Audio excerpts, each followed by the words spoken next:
Three men built a street operation together. They called each other brothers. Then one night the door exploded off the hinges, and everyone learned what loyalty actually costs. This story comes from a message sent to the Let Me Pull Your Coat podcast. Before we get into the story, make sure you follow the podcast and visit the website, letmepullyourcoat.com. And check out the new series, Tales from the Let Me Pull Your Coat podcast. These are real stories based on real messages people send in. No filters. Just decisions and consequences. Now let's get into this one. Marcus grew up on the west side of Detroit. Nothing fancy. Old apartment buildings, liquor stores on every corner, and a whole lot of people trying to survive however they could. Marcus was not stupid. He knew the streets had rules. But he also knew the streets had money. And when you grow up watching your mother struggle to keep the lights on, money starts looking like the only solution. Marcus started small. Running packages. Driving people places. Making deliveries that everyone pretended not to notice. That is how it always begins. Small jobs. Small money. But bigger doors. Soon Marcus connected with two guys who seemed like they had everything figured out. Reggie and Troy. They had cars. They had jewelry. They had cash. And they talked about loyalty like it was religion. Brothers don't betray brothers, Reggie liked to say. Marcus believed it. For a while. The three of them started running things together. Nothing huge. But steady. Marcus handled logistics. Troy handled suppliers. Reggie handled customers. Money started coming in faster than Marcus had ever seen before. New clothes. Better apartment. Helping his mother with bills. For the first time in his life he felt like he was winning. But street success has a clock on it. And most people do not hear it ticking.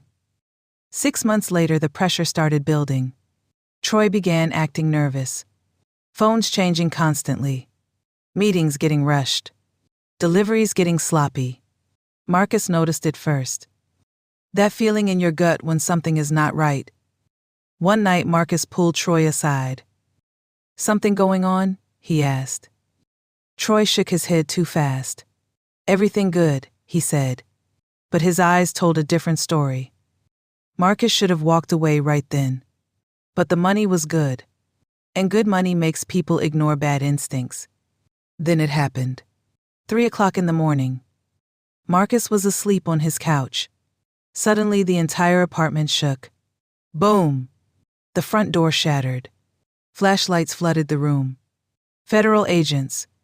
Don't move. Marcus barely had time to process what was happening before he was face down on the floor with his hands behind his back. Outside the hallway was full of officers. Neighbors staring. Cameras flashing. Marcus realized something immediately. This was not a random bust. This was organized. Someone had been talking. At the station the truth came out. Troy had been arrested 2 months earlier. Instead of doing time, he made a deal. Everything Marcus and Reggie had been doing was already documented. Recorded calls. Undercover buys. Surveillance photos. Troy had given them everything. Every location. Every move. Every name. Marcus sat there listening while the case agent laid out the evidence. And that is when Marcus understood something about the streets. The loudest talkers about loyalty are usually the first ones to sell it. Reggie took the worst of it. He tried to run when the raid started. That turned a bad case into a worse one. Marcus did not run. He stayed quiet. Took responsibility for what he had done. And hired a lawyer using the last money he had left. The judge still gave him time. Not decades. But enough to make him rethink everything. 2 years inside gives a man a lot of time to think. About the choices that put him there. About the people who disappeared when things went bad. About the difference between fast money and real stability. When Marcus got out, the world looked different. Reggie was still locked up. Troy had moved to another state under a new life. And the neighborhood, that once respected Marcus, barely recognized him anymore. But something surprising happened. Marcus did not go back. He started working construction. Hard work. Long hours. But honest money. And for the first time in years, he slept without wondering who might kick the door in. The streets taught Marcus one lesson he never forgot. Loyalty sounds good in conversations, but pressure reveals the truth. When freedom is on the line, people start negotiating.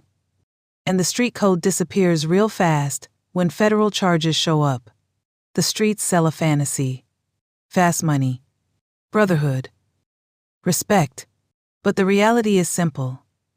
Most crews fall apart the moment real consequences appear. Because loyalty is easy when everything is going well.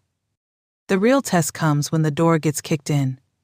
If you want more real stories like this, make sure you follow the podcast and visit the website, letmepullyourcoat.com.